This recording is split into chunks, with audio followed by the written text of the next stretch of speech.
host, Box.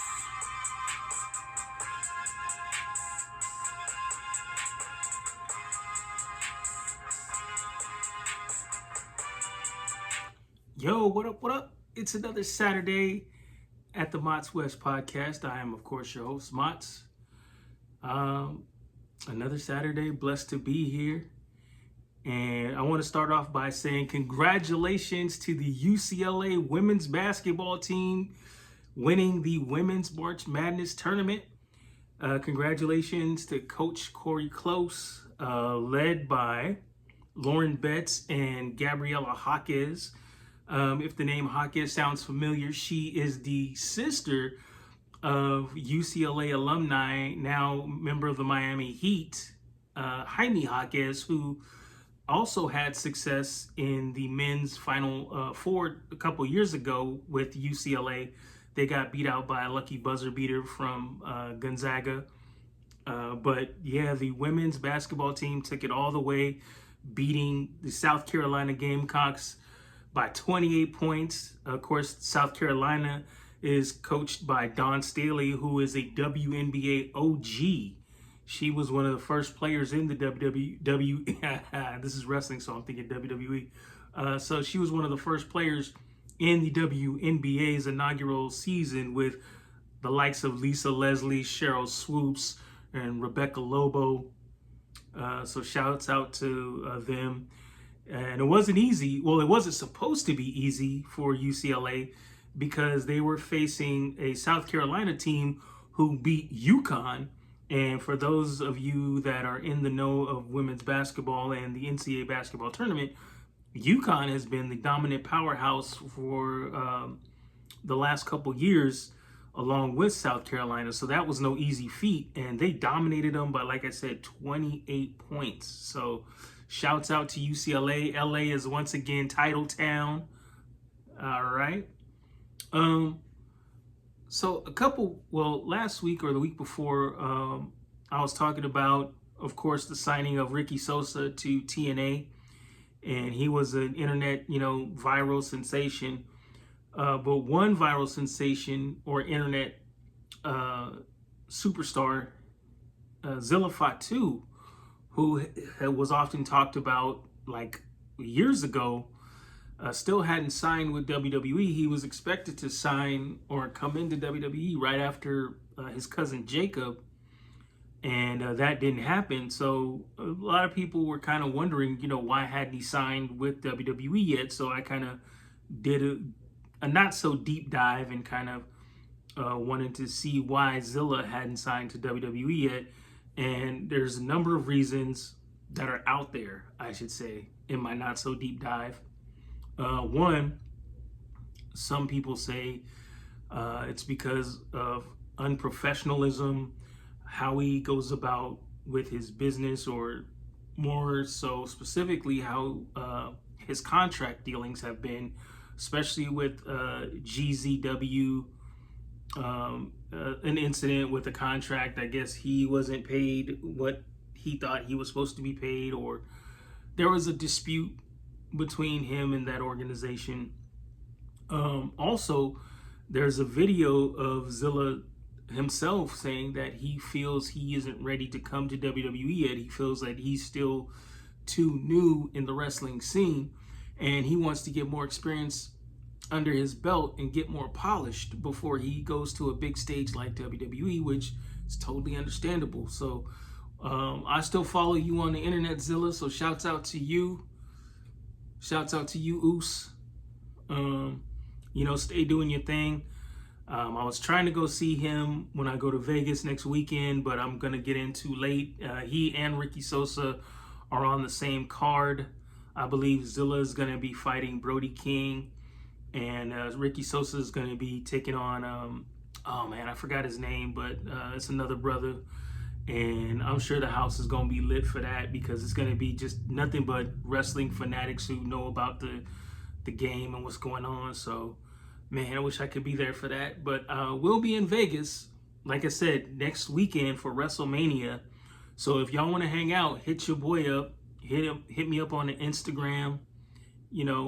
Give me a shout out. Let me know where you're going to be at, and let's link up. Uh, I want to give y'all a couple tips if you are going to Vegas, not just this weekend, but anytime. This is going to save you some money on the expensive 30, 40, $50 Ubers from the airport. So this is what I do. And I'm not ashamed to say that, I take the bus, I hop the bus. Wherever I go, I know where my public transit is, where the buses are. I try and know the bus schedules, the bus routes, where when I go somewhere, in case I'm without a car or I don't want to pay the Uber prices. Because if you go to and from airports, especially Vegas, they hike up the prices. So you're going to be paying double, maybe triple what you would pay for a normal trip if you're going to and from the airports. So this is how in Vegas, how you navigate around that, having to pay such high prices. So when you're landing in Vegas and you need to get to your hotel, and you don't have a ride, you're thinking about taking an Uber, don't take an Uber. What you do is you want to go to, first of all, you got to get to Terminal 1. Most likely, if you're flying a budget airline like maybe Spirit or Frontier or something like that, Southwest, you're most likely going to be landing in Terminal 3. So what you're going to have to do is get to Terminal 1. So if you go down D and E gates, and I know I'm getting technical. So basically, if you go downstairs to the lower level, to the lowest levels, you can either if you go outside of the baggage claim area, there's a actual shuttle that takes you from gate 3 to gate 1, and it drops you right off where the buses are. Or there's a tram inside the airport. There's a blue and red area. Just follow the people when you get off your flight. They're most likely going to be going to that tram, or ask somebody where the tram to the A terminal, or to Terminal 1, or to the A gates, I should say. So basically, you either want to get to Terminal 1 or you want to get to the A gates. Those are the two things you got to remember when you get off your plane. You either want to get to A gates or Terminal 1, and somebody will direct you. So you take the tram to the A gates, and you want to take the elevator all the way down till you get to the zero level, which is ground level. It's straight ground level. You're on the street. And from there, you follow the signs for ground transportation. And that's going to take you to where the bus terminal, or where the buses come. And so you're going to basically walk outside, and you'll see, you won't see any taxis, but you'll see maybe some limousines. And then you'll see all the way across from you, you'll see some shuttles, black, white, different color shuttles. So you want to go to your immediate right. So you want to walk kind of forward and then to your right. And then you'll see some parking spaces and some benches, and that will be where the buses come. There's two that I know of, the 108 and the 109, that come, and they can take you to the inner parts of Vegas. So there's two ways you could go. You could take the 108 to the 108 or the 109. You could take those north, and then those will take you into Vegas. Or you could take either one of them south to the end, and that's the terminal, that's the depot, and that's where all of the buses kind of meet up. That's like the hub. So from there, you could take any bus anywhere. They have a map inside, and you need to carry cash with you, because if you don't carry cash, it's going to cost you $8 with a card. But if you have a $5 bill or 5 ones, you get that local discount, and that'll get you a 24-hour pass. So for 24 hours, you can go basically anywhere the buses go in Vegas for 24 hours for just $5. So if you still want to take the Uber, you can just, hop on, the bus for, and take it for a stop or two once you get outside of the airport, and then call the Uber from there, and it'll be much cheaper. And then those rides, it'll only cost you $2. So, it may take you a little bit more time to get out of the airport and onto the bus, but trust me, the Uber pickup area is always crowded.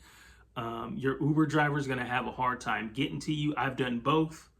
So I would, I always do what I do. I get the 24-hour pass for $5, take the bus to my hotel and relax. You know, just like I said, it takes a little bit more time. There are cons, but still though, I don't pay those high Uber and Lyft fees. So that's the tip from me to you, free.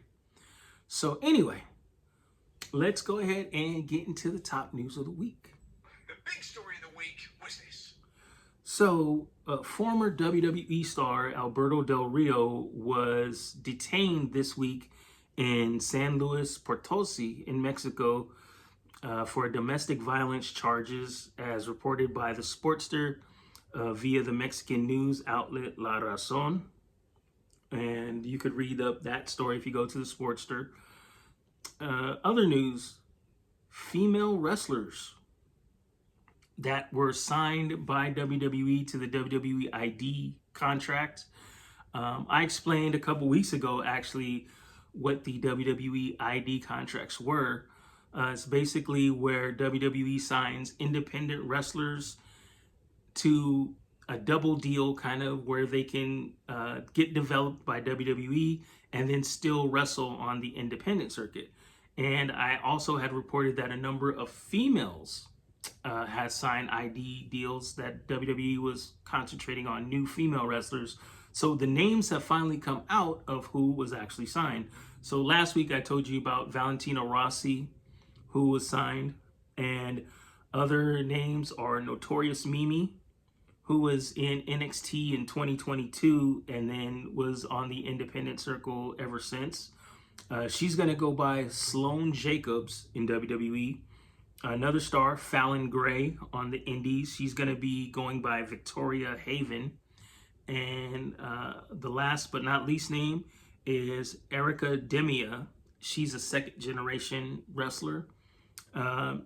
She's already wrestled on ID. She's actually wrestled for the WWE ID Championship.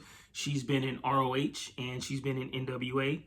And in WWE, she's going to go by Anya Rune. So, also, last but not least, this is more just reporting from different sources that I've heard. This is something that's real. WWE writers legit have real beef with TKO, which is the parent company that owns both UFC and WWE. So technically, TKO is the boss of UFC and WWE. So for this WrestleMania, TKO has taken it upon themselves to try and juice up the main events by inserting famous personalities. In this case, it's Pat McAfee.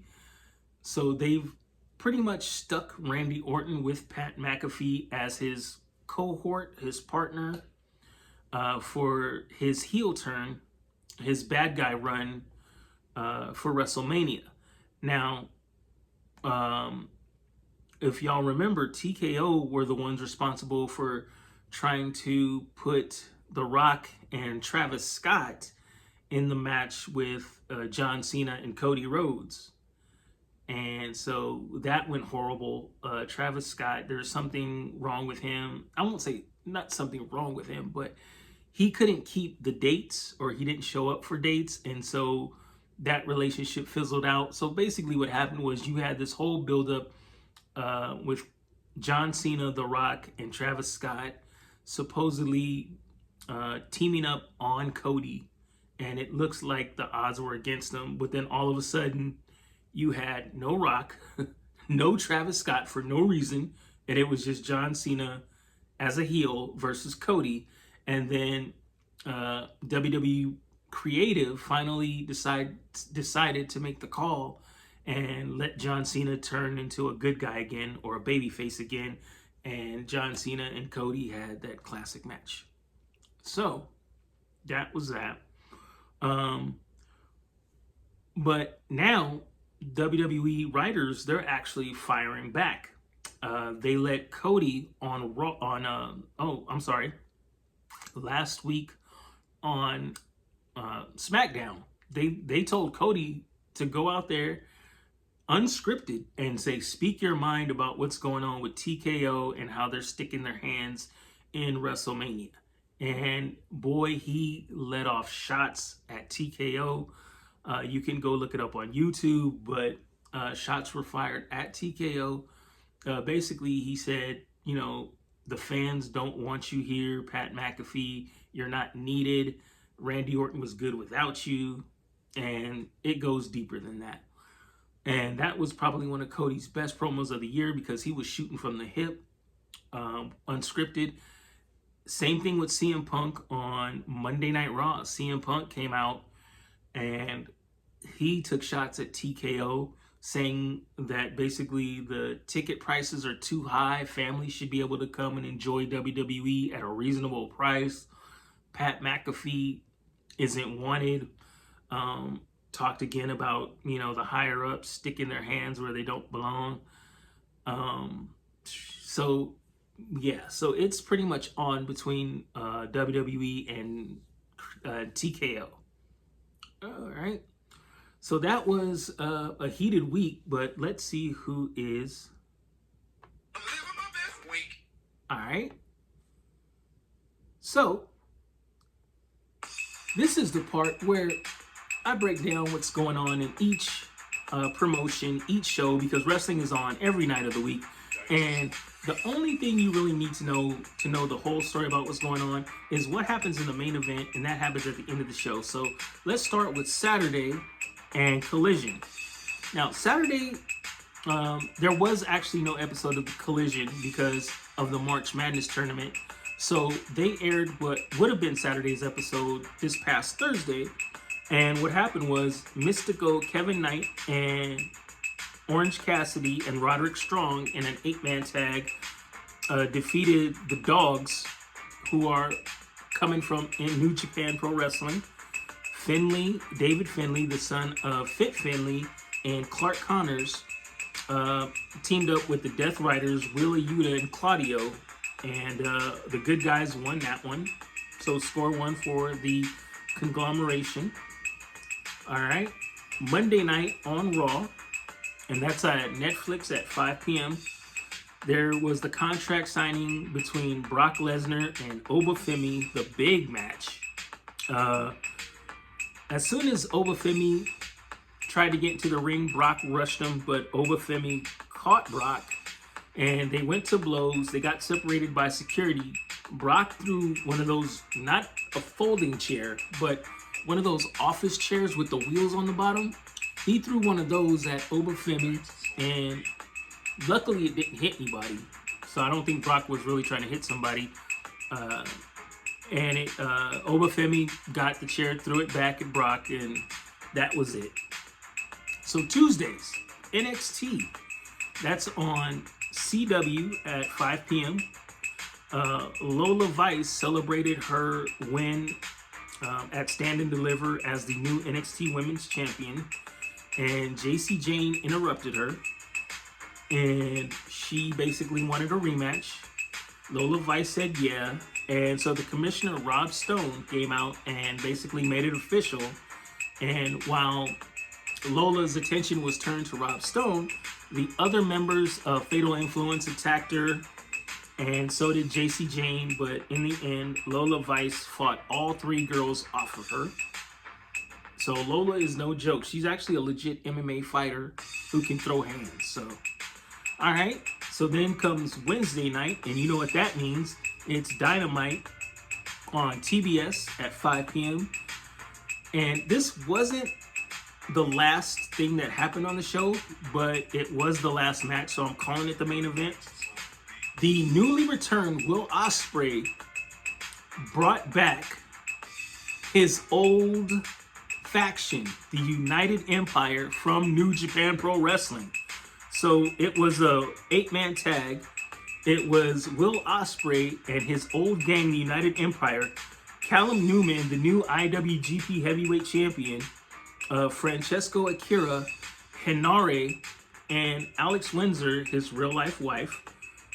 They basically beat the Death Riders, Mox, Yuta, Pac, and Claudio. And then the end of the show was a vignette featuring Kenny Omega. And I kind of didn't like it too much because it kind of played revisionist history on how AEW came to be. It made it look like Kenny Omega was Cody Rhodes of the story, and basically it was Kenny Omega that started AEW with the Young Bucks, which is, yeah, it's, we all, well, if you know, you know, it's not true. Cody Rhodes started AEW. Kenny Omega was, he was part of the group that wanted to be the first wrestlers in AEW. He was part of the Elite at the time, so he came out and he gave a promo, basically talked about his upcoming match with MJF at Dynasty this Sunday actually. And after he got done with his spiel, MJF came out and basically, you know, gave his rebuttal, and MJF was smart mouth as usual. And so Kenny Omega said, hey, you know what? We should do this honorably and shake hands. And instead of shaking hands, MJF tried to get a sneak one in, a low blow on Kenny Omega.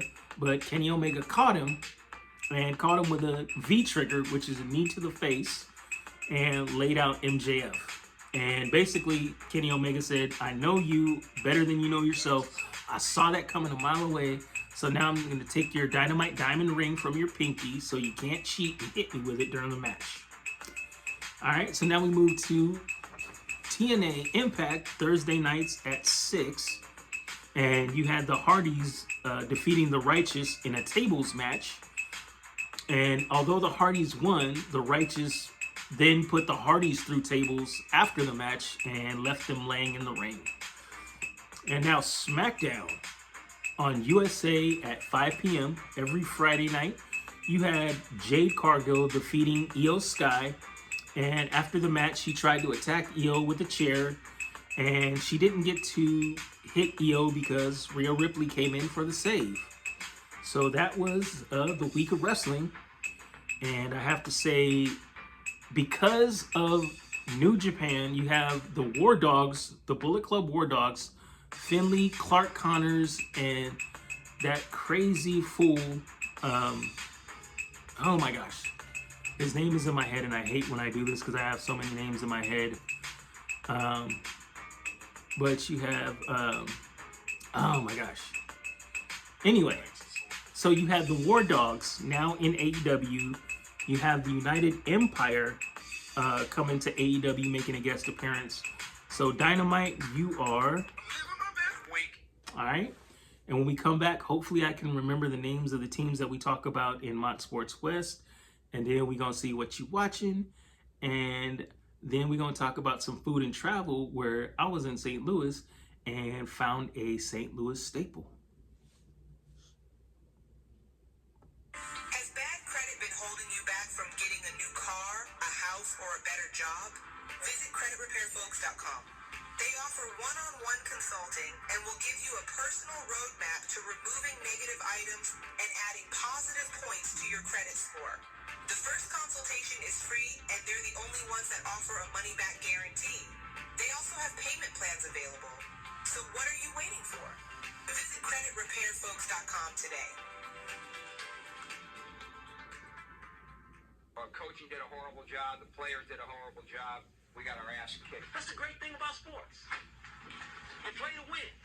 And I don't care if you don't have any wins. All right, y'all. It's that time, Mott Sports West, where we talk about the three teams, the only teams that matter. And that's the LA teams, the Rams, Lakers, and Dodgers. Rams, Lakers, and Dodgers. So let's go. All right, the Rams.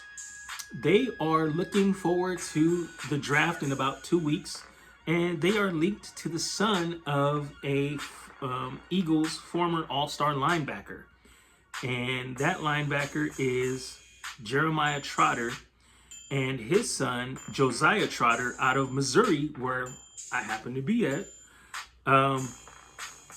So they have their eye on possibly getting Trotter maybe with their second pick, after they're probably going to use the 13th pick, The 13th pick they have, and they're probably going to use it on a wide receiver.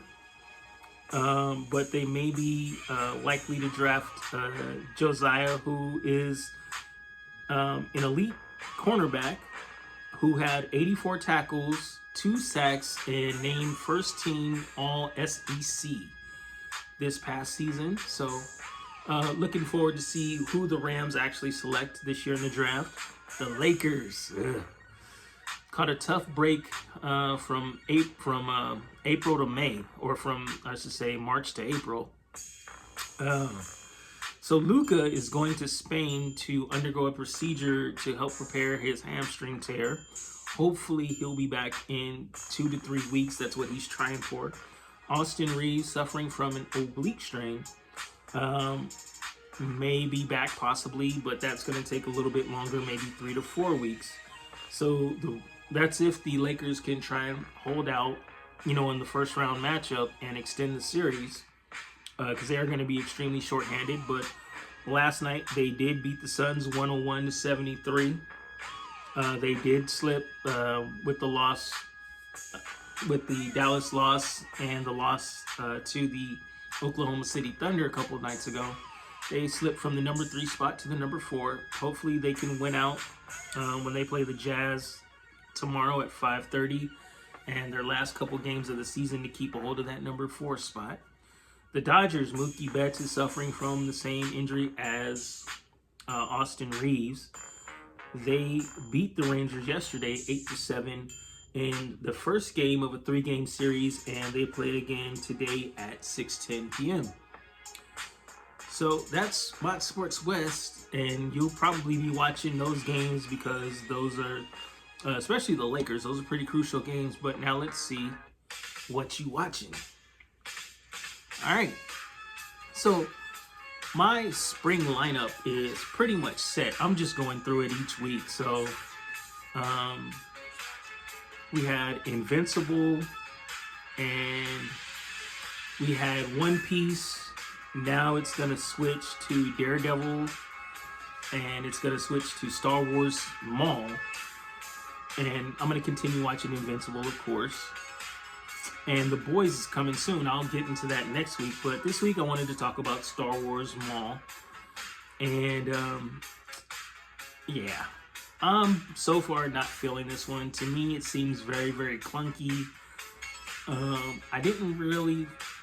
To be honest, I didn't really follow what happened to him in Clone Wars after, especially after Episode 1, The Phantom Menace.